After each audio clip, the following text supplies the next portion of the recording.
Bueno, buen día. Muchas gracias a la Fundación, muchas gracias Sergio por organizar este evento y por invitarme. Estoy muy contento y honrado de participar de esta reunión tan interesante. Yo voy a hablar esencialmente de los aspectos económicos que enfrenta la administración Macri. Por supuesto se mezclan con muchísimas cuestiones de la política que ya nos estuvieron contando Carlos y Ernesto. Y entonces yo creo que es útil dividir lo que va a ser el intento de explicar qué puede pasar con la Argentina en 4 partes.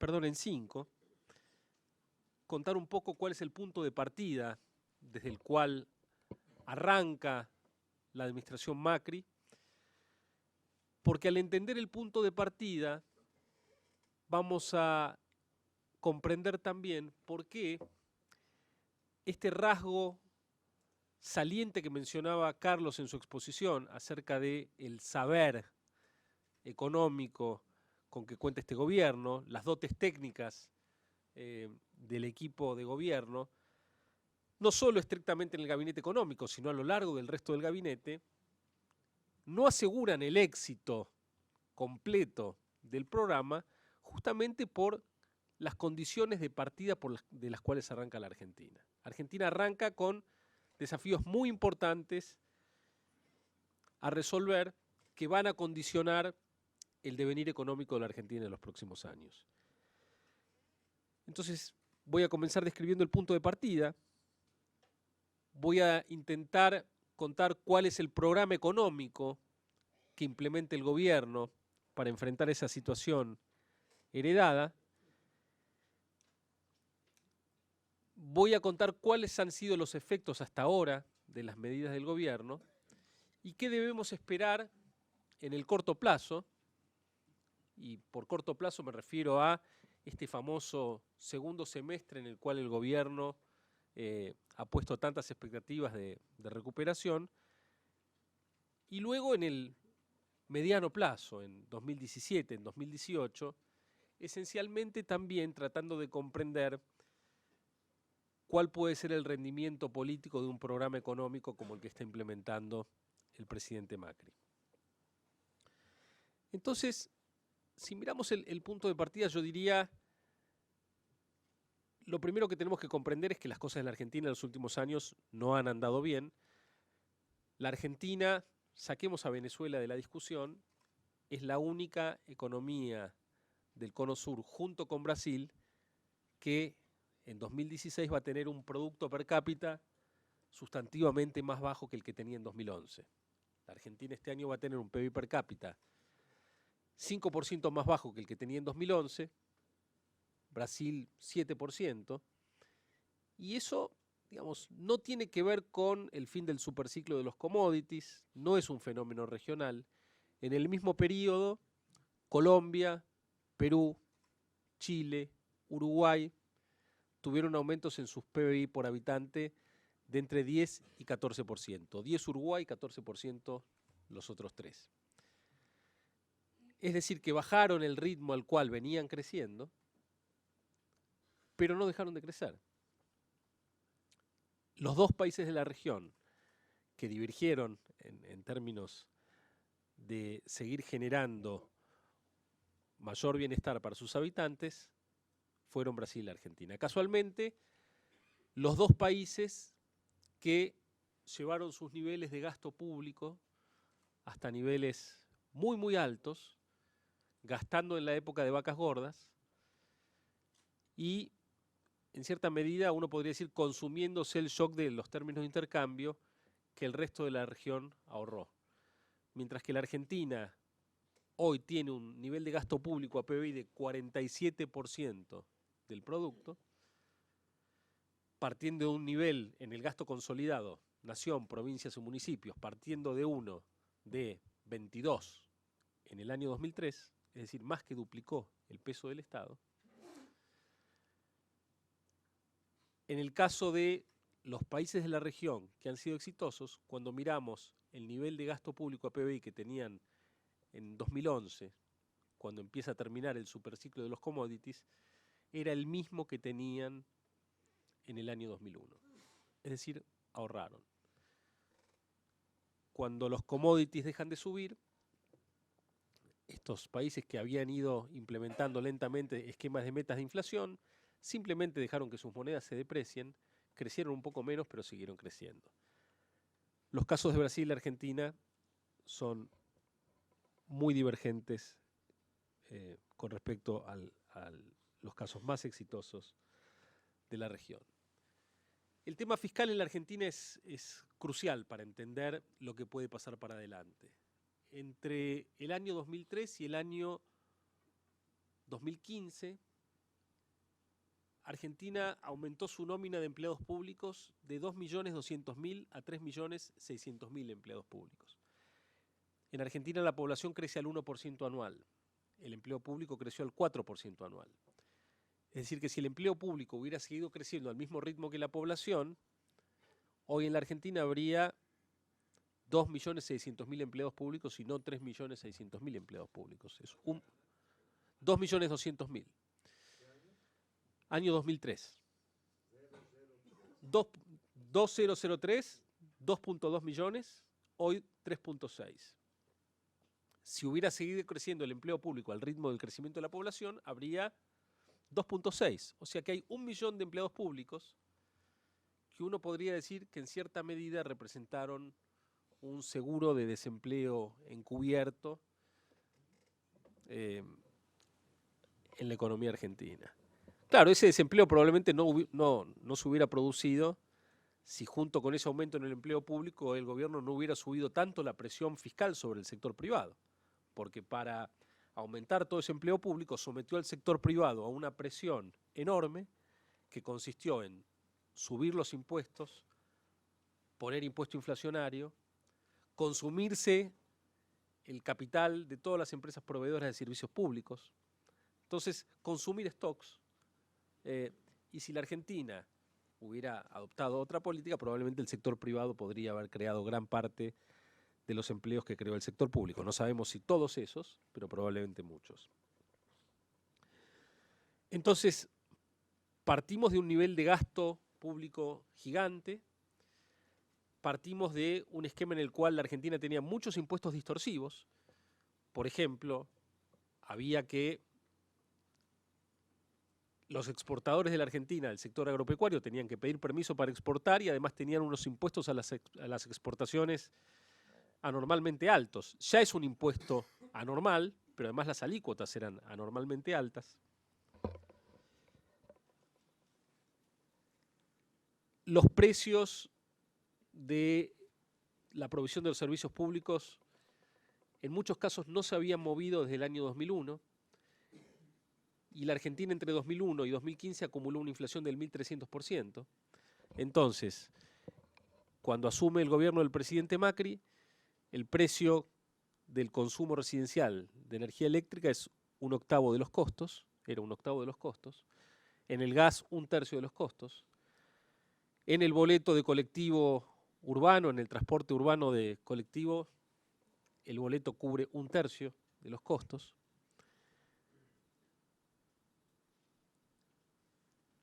Esos precios generaron una destrucción absoluta de la infraestructura argentina, los trenes no funcionan, las rutas están todas rotas, Argentina tiene récord de muertes por accidentes en las rutas porque las rutas son malísimas,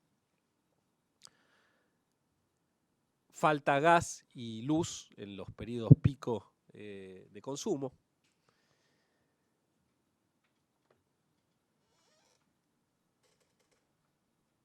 Y aparte de todo esto, el sector público estuvo dedicándose durante todos estos años a implementar regulaciones kafkianas con el fin de, como decía Carlos, hacer aparecer el gas el día que tenía que aparecer, digamos. Entonces, normas, para que la voluntad del gobierno reemplace la falta de incentivos económicos.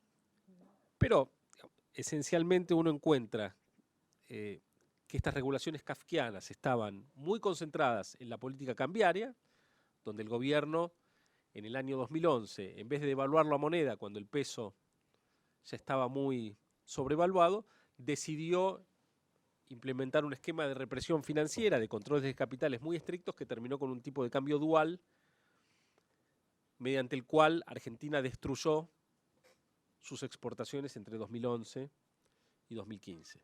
Entonces, las exportaciones de Argentina en los últimos 4 años se derrumbaron. Cayeron muchísimo más de lo que cayeron las exportaciones de los países productores de commodities. Es decir, hubo un fenómeno propio de la Argentina explicado por el tipo de cambio dual, porque un exportador recibía en la Argentina, cuando exportaba, estaba obligado a venderle al Banco Central los dólares y recibía pesos equivalentes a esos dólares por un valor 40% inferior al valor al que cotizaba el tipo de cambio en el mercado libre. Con ese tipo de cambio dual también desapareció la inversión extranjera, porque ¿quién iba a entrar dinero a la Argentina a hacer una pérdida del 40% el día que entraban los dólares a través del mercado de cambios oficial? Entonces, en los últimos 5 años, el nivel de inversión directa externa a la Argentina ha sido inferior a los 1.500 millones de dólares por año, 0.3% del PIB, cuando en el promedio regional andaba entre el 3 y el 4% del PIB. Cero inversión directa. Las otras regulaciones kafkianas las encontrábamos en las prohibiciones a importar. Si un importador quería importar mercadería a la Argentina, bueno, tenía que llamar a un número de teléfono a la Secretaría de Comercio, hablar con un operador anónimo que se presentaba con el número 14 o 28, algo así como 1984 de Orwell, y le podían decir que sí, que no, que tal vez.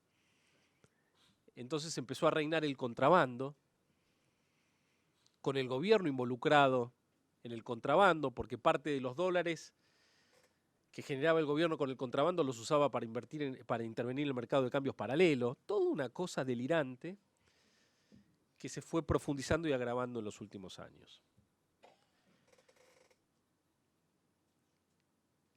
En ese contexto, hasta me voy a permitir dudar acerca de la hipótesis de Carlos y tal vez de Ernesto también, sobre si la población votó únicamente por una regeneración moral y si en cierta medida el estancamiento,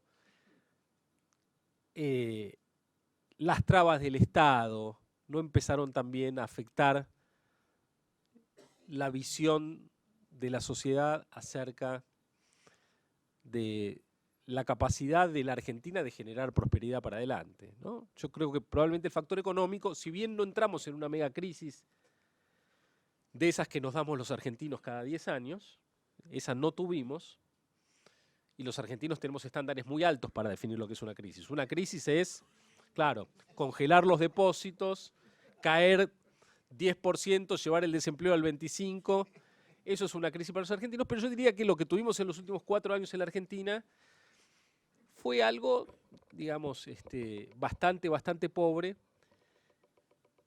y que sobre todo no ofrecía ninguna perspectiva de futuro para adelante, porque estaba claro para todos que nos estábamos consumiendo stocks y que el gobierno logró cruzar el 10 de diciembre, el día que le entregó el gobierno a Macri, así, justito el día que ya no tenían ni $1 en las reservas del Banco Central, ¿no? Entonces, no tenía más nada para dar ese esquema económico. Dentro de todo este conjunto de problemas que dejó la administración anterior, también nos dejó una bendición, que es que el gobierno anterior era tan estrafalario, tan poco comprensible, tan poco homologable para el resto del mundo, que nadie le prestaba plata. Entonces, la Argentina hoy tiene niveles de endeudamiento bajísimos, tanto a nivel del gobierno, como a nivel de las empresas, como a nivel de las familias. El gobierno argentino hoy tiene una deuda neta, si le restamos lo que se debe a sí mismo después de que nacionalizó los fondos de pensión, de 20% del PIB. Si le sacamos de eso los organismos internacionales, 16, y de esos 16 puntos, 8 denominados en moneda extranjera. Es una deuda realmente muy baja. Las empresas tienen un endeudamiento inferior a 1/3 de su patrimonio. Son niveles de apalancamiento bajísimos en cualquier medida regional o internacional. Y las familias dedican nada más que 5% de su ingreso disponible al pago de... tienen un nivel de endeudamiento equivalente al 5% de su ingreso anual disponible. Es decir, es un nivel de deuda bajísimo, de los más bajos del mundo. No conozco ningún país que tenga un nivel de deuda más bajo, tal vez algún país del África subsahariana o Corea del Norte, y donde gran parte de ese no endeudamiento de las familias tiene que ver con que en los últimos 15 años, 12 años, los argentinos no pudieron comprarse viviendas mediante el uso de hipotecas, porque por la inflación no hubo unidad de medida para denominar préstamos hipotecarios que fueran accesibles para los tomadores de crédito. Entonces, acá hay espacio para una recuperación muy grande del endeudamiento de las familias, que si se traduce en que las familias pueden comprarse viviendas, es una noticia muy positiva para adelante. En el caso de las empresas, si sus flujos para adelante son reconstruidos en base a una economía que funciona, en base a precios que son razonables y pueden endeudarse para invertir, es una muy buena noticia también. Y en el caso del gobierno, el hecho de no contar con deuda es una excelente noticia también, porque en el marco de un gobierno que, como describían Ernesto y Carlos, tiene que gobernar con minoría en ambas cámaras, le permite la ausencia de deuda implementar un programa fiscal gradualista en el cual el déficit va bajando progresivamente hasta llegar a un déficit antes de intereses de 0 recién en el año 2019, partiendo de un déficit antes de intereses de 4.2 puntos del producto, después de intereses de 6 puntos del producto el año pasado, que este año sube y que luego empieza a bajar a lo largo del tiempo. Este es el punto de partida. La cuestión de la deuda es muy relevante. Si cuando uno mira el gobierno de los Kirchner, que se inició en el año 2003, se va a dar cuenta que el día que asumió Néstor Kirchner, ese mismo día, empezaba a subir el precio de la soja en un proceso que no se detuvo, tuvo altibajos, pero que se mantuvo hasta el año 2011 y que explica en gran parte la capacidad que tuvo el gobierno de hacer políticas económicas muy, muy malas con costos muy bajos. Es decir, vivió en un mundo donde los trade-offs eran muy bajos porque podía hacer cosas mal y que los resultados no sean malos. El equivalente a lo que le ocurrió a los Kirchner con los precios internacionales, para este gobierno es la capacidad del gobierno para endeudarse, que por supuesto debe ser utilizada en dosis adecuadas, sin abusar. Después podemos hablar un poquitito de Argentina, Brasil, similitudes y diferencias, podemos dejarlo para el final. En ese contexto el gobierno diseña un programa partiendo de todos los legados negativos y de este legado positivo con el que se encuentra, Y uno podría decir entonces que el programa económico es un programa que se basa en el gradualismo fiscal, aprovechando la capacidad de endeudarse, en reconocer que existe una relación entre la emisión monetaria y la inflación, cosa que para el gobierno anterior era, digamos, una... Sí, sí. No, Mercedes Marcó del Pont, la presidenta del Banco Central, durante gran parte del periodo kirchnerista, digamos, escribía artículos y daba discursos rechazando la relación entre dinero e inflación, ¿no? Nada que ver. El problema son los supermercados. Bueno, que por supuesto eran los mismos supermercados que teníamos cuando teníamos deflación, ¿no? En los 90, pero... entonces, tenemos un gobierno que reconoce que hay una relación entre emisión e inflación, no se propone eliminar el déficit inmediatamente para bajar la emisión, sino que se propone reemplazar la fuente de financiamiento de ese déficit por deuda en vez de por emisión, y la emisión la va a ir bajando gradualmente en la medida en que va bajando el déficit. Entonces, Argentina está en camino a implementar un esquema de metas de inflación, como en el resto de la región. Y Argentina, para todo esto, además necesita de la emisión de deuda que le da el puente de plata para transitar el camino hasta que va bajando el déficit fiscal. Para poder acceder a esos dólares, el gobierno implementa políticas homologables y comprensibles para la gente que se dedica a prestar plata. Entonces tiene un programa económico parecido al del resto de los países exitosos de la región. Fue clave para eso el arreglo con los holdouts. Argentina viene de tener rendimientos en su deuda emitida bajo moneda extranjera, que en los últimos 10 años promedió un 12,5% anual, y hoy los bonos de la Argentina emitidos a 10 años rinden 6,7% anual. Y si bien la Argentina hoy todavía tiene una calificación de Standard & Poor's de B-, al rendir 6,7, el mercado la está calificando como si ya fuera un país que está entre B+ y BB-, ¿no? O sea, el 6,70 se parece más a la calificación de un país que está entre B+ y BB-. En el medio de todo esto, el gobierno ha tomado un montón de medidas fiscales. No medidas de ajuste fiscal. El déficit fiscal este año está subiendo. El déficit antes de intereses, que el año pasado fue 4,2, este año va a ser 4,8.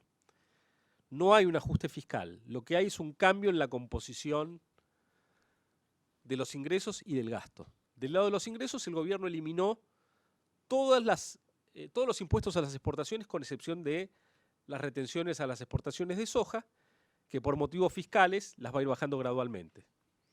Entonces las bajó de 35% a 30%, el año que viene van a 25% y así sucesivamente. Pero todos los otros impuestos a la exportación fueron eliminados. Y todas las restricciones cuantitativas a las exportaciones también fueron eliminadas. Y del lado del gasto, lo que ha hecho el gobierno es atacar el gasto en subsidios que se generaban por esta estructura distorsionada de precios a los que se vendía la electricidad, el gas, el agua y el transporte, muchos de ellos en el área metropolitana de la ciudad de Buenos Aires. Entonces, la electricidad subió en promedio 300%, el gas también, el transporte bastante menos, y aún así, todavía falta. El precio actual de la electricidad cubre la mitad de los costos de la electricidad a nivel residencial, o sea que todavía falta una ronda importante en los próximos años de subas del precio de la energía eléctrica. En el gas, prácticamente, con las últimas subas, estamos muy cerca del precio de equilibrio. En transporte falta mucho, y me parece que ahí el enfoque bien gradual en transporte se justifica plenamente porque, digamos, subsidiar el transporte Primero que es un costo mucho menor que lo que costaba el subsidio de la electricidad y el gas, pero porque además es un subsidio que llega a los sectores de menores recursos de la sociedad. En general, gran parte de los países subsidian el transporte, y entonces ahí hay una trayectoria más gradual.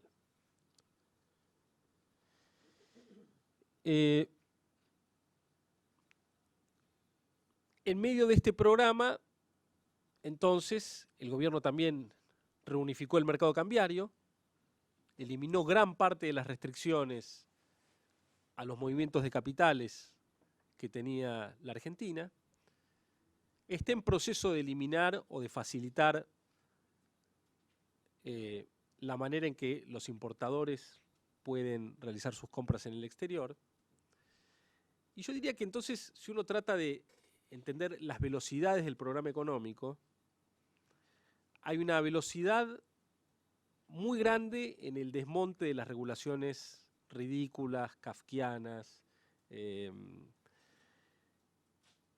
que permiten que muchos sectores se recuperen rápidamente simplemente porque ahora hay regulaciones que reconocen la ley de la gravedad, ¿no? Entonces, digamos, ahí hemos ido a gran velocidad.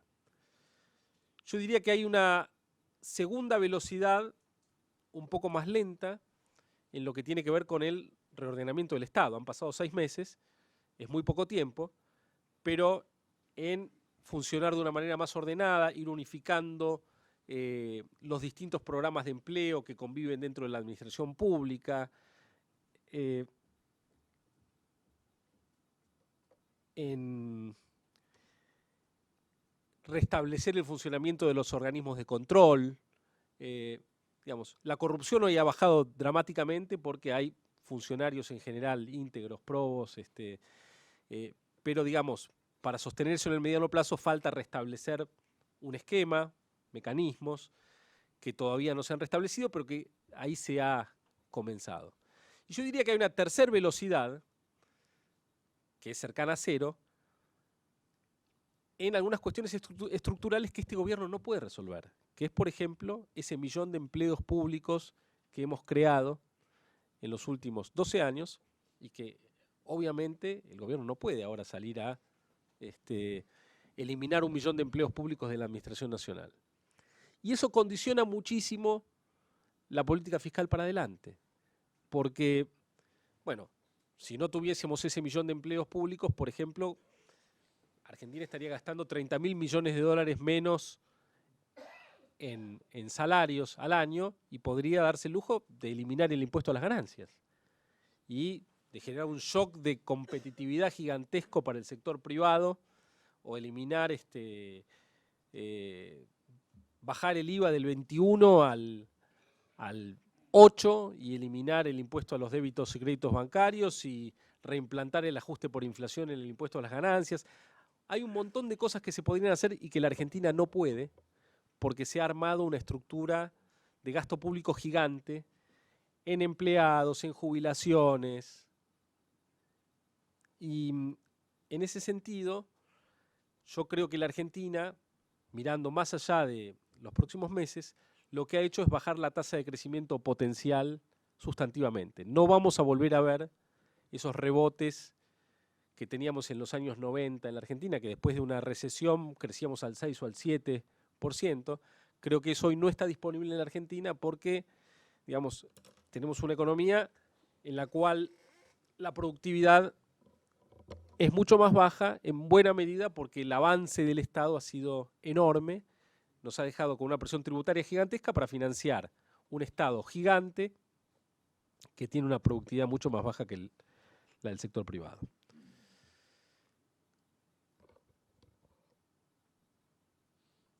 ¿Cómo estoy de tiempo? Más 10 minutos, bueno. Puedes empezar de nuevo.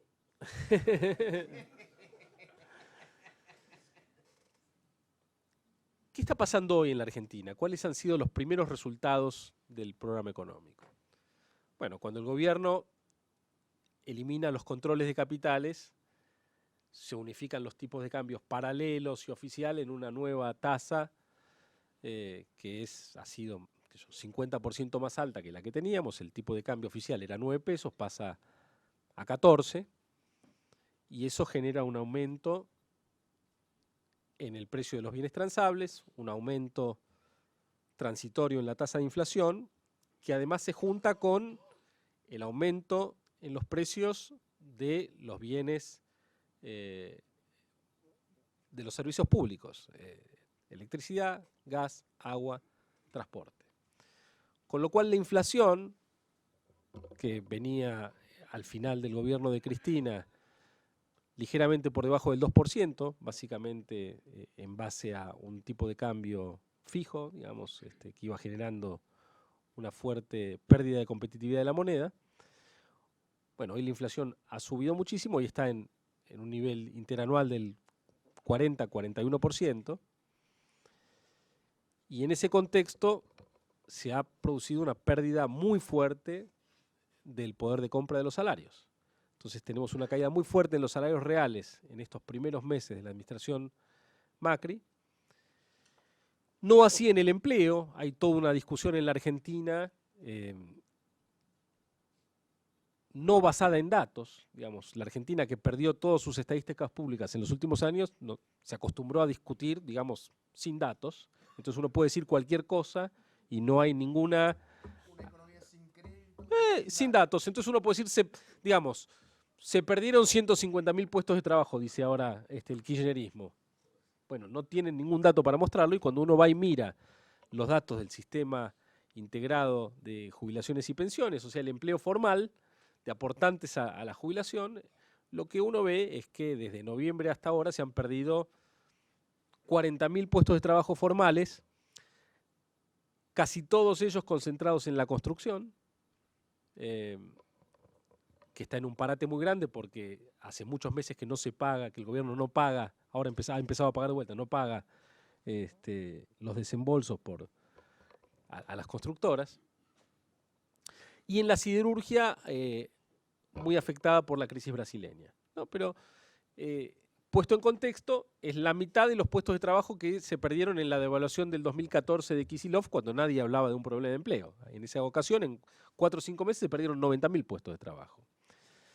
Entonces, hoy hay más un problema de salario real que de desempleo. ¿Qué va a pasar de aquí adelante? Bueno, de aquí adelante, en el segundo semestre, esa situación va a comenzar a mejorar levemente. En la Argentina, los sindicatos discuten con las compañías los salarios, los ajustes anuales de salarios entre los meses de abril y mayo. Entonces, típicamente entre mayo y junio se producen los aumentos. Entonces, a partir de junio-julio, lo que vamos a tener son los salarios nuevos de post-negociación paritaria, junto con una inflación que ya va a empezar a converger a un nivel más parecido al 2% mensual, porque está terminando de traspasarse el impacto de la devaluación de las subas de tarifas a los índices de precios. Entonces, en el segundo semestre, los salarios ajustados por inflación, los salarios reales, van a estar un poquito mejor que en el primer semestre. En términos interanuales van a seguir siendo negativos, pero van a estar un poquito mejor. Y en el plano fiscal y monetario, también vamos a estar mucho mejor en el segundo semestre. En los primeros 4 meses del año, el gobierno se embarcó en una política de contención del gasto muy aguda, esencialmente porque la operación más delicada que tenía por delante era el desmontar el cepo cambiario, y para eso necesitaba que se emitan pocos pesos. Y entonces la orden era: cuiden el gasto. Entonces el gasto venía creciendo a un ritmo muy bajo. Ahora, para cumplir con la meta de déficit de 4,8% del año, lo que hace falta es que los ministros aceleren el ritmo de gasto, porque si no el déficit va a ser más bajo que el que tienen presupuestado. Y no quieren que el déficit sea más bajo, esencialmente para que la economía se recupere. Entonces ahora están todos puestos a ejecutar, gastar, y en el segundo semestre el nivel de gasto antes de intereses va a crecer a un ritmo anualizado del 30% respecto del primer semestre. Entonces va a haber un impulso fiscal muy importante que va a ser muy visible en los próximos meses. Desde el punto de vista monetario ocurre lo mismo. En los primeros meses del año el Banco Central estuvo retirando pesos, porque lo que era importante era que el tipo de cambio no se descontrole en el proceso de apertura, de desmonte de los controles de capitales. Hoy, el programa monetario del Banco Central es consistente con que la base monetaria de acá a fin de año crezca muchísimo, y eso va a permitir que los depósitos crezcan muchísimo y que el crédito al sector privado reviva después de haber caído fuertísimo, ajustado por inflación, en los primeros meses del año. La gran pregunta es si esta recuperación del segundo semestre va a pasar de ser una mera reactivación, como cualquier otra que pueda haber tenido la Argentina durante unos pocos trimestres, a ser un proceso de crecimiento sostenido. La apuesta del gobierno ahí es que la inversión del sector privado tome la posta. Ese es el programa de gobierno, esencialmente, que es generar las condiciones para que el sector privado invierta. Una condición es bajar el riesgo país, la otra es tener un mercado de cambios único para que la inversión directa pueda entrar sin hacer una pérdida el día 1 y que además pueda ver que se puede llevar la plata afuera, que puede transferir sus utilidades y sus dividendos. Y en ese contexto, hoy ya se ve incipientemente mucho interés y el inicio de desembolsos en algunos sectores de la economía donde va a haber bastante inversión. Entonces, en energías renovables hay un marco regulatorio que incentiva fuertemente la inversión en los próximos 2 años. La construcción va a empezar a recuperarse de la mano del fin de la restricción fiscal del gobierno, empieza a pagar de vuelta a los contratistas, pero además la construcción privada empieza a reactivarse también de la mano del fin de los controles de capitales. En el agro ha vuelto la rentabilidad. Entre el tipo de cambio único y la eliminación de las restricciones cuantitativas, hoy el agro es rentable. Y por ejemplo, la siembra de trigo de este año, que se produce ahora en invierno y que se cosecha en el verano, o sea que cae todo dentro de este año, bueno, va a ser entre 30 y 40% más alta que el año pasado. Construcción, energías renovables, energías convencionales. El gobierno hoy está dispuesto a pagar tasas de retorno muy altas a quienes vengan a instalar capacidad instalada en generación eléctrica hoy, que esté disponible en el verano cuando va a hacer calor y cuando habría cortes sin esa generación. Entonces son muchos sectores donde se empiezan a ver brotes verdes de inversión que hoy, digamos, están muy lejos de verse en la calle, pero que van a ser bastante más visibles en el verano cuando vamos a empezar a sentir los primeros olores a asado de las obras nuevas que se van a estar haciendo en Buenos Aires.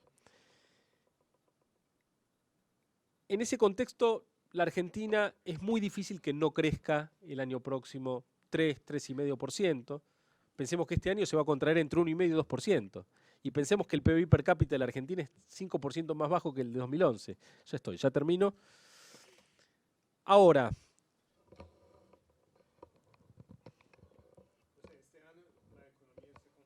se contrae entre 1,5% y 2%. Y yo creo que va a crecer entre 3 y 3,5%. 4 tal vez. Ahora, en un crecimiento muy liderado por la inversión y donde el consumo es probable que siga bajo presión durante mucho tiempo.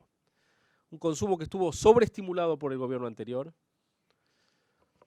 y donde hay un problema enorme para la economía argentina, que es la bajísima productividad del empleo a lo largo y a lo ancho de cualquier sector. Uno agarra cualquier sector de la economía, industria manufacturera, electricidad y gas, construcción, sistema financiero, y lo que va a encontrar es que la productividad del trabajo, las cantidades producidas dividido empleados, están en niveles más bajos que hace 20 años, 15% más bajos que en el año 2010, con lo cual es muy probable que la Argentina crezca el año que viene, en 2018, liderada por un boom de productividad y no por un boom de empleo.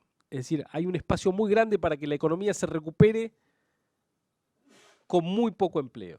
Porque hasta ahora lo que había era un toma y daca entre el sector privado y el gobierno anterior, en el cual el gobierno cerraba la economía, le daba rentabilidades a cada uno de los sectores negociadas a cambio de que no despidan personal. Entonces, en el sector textil había 5 o 6 jugadores que podían importar y cargar precios ridículos después en el mercado local, y a cambio de eso que no se les ocurra echar ni a uno de sus 1000 o 2000 empleados que tenían de más. Eso existe a lo largo de toda la economía. Y ese es un problema, porque lo que yo no tengo dudas es que la economía va a crecer, porque la tesis del gobierno es correcta. Si yo genero las condiciones, con los precios adecuados, con los incentivos adecuados y desmonto todas estas regulaciones, el sector privado reacciona, y va a reaccionar porque lo ha hecho siempre en el pasado. La pregunta es, ¿cuál va a ser el rendimiento político de este programa? Y entonces, si este gobierno tiene chances de pasar de la etapa de normalización a la etapa de reformas, para la cual necesita no solo aumentar su número de asientos en el Congreso en 2017, sino reelegirse en 2019, porque las reformas implican acuerdos de libre comercio, mejorar la calidad del capital humano en la educación, en la burocracia estatal, cuestiones que son muy sensibles y muy contrarias al sentido común de los argentinos, de que somos fenómenos en todo y de que no hay que tocar demasiado nada porque nos va bárbaro, ¿no? Entonces, tengo muchas más cosas para decir después de repente en las preguntas, pero lo dejo a Pablo entonces seguir hablando de economía. Muchas gracias.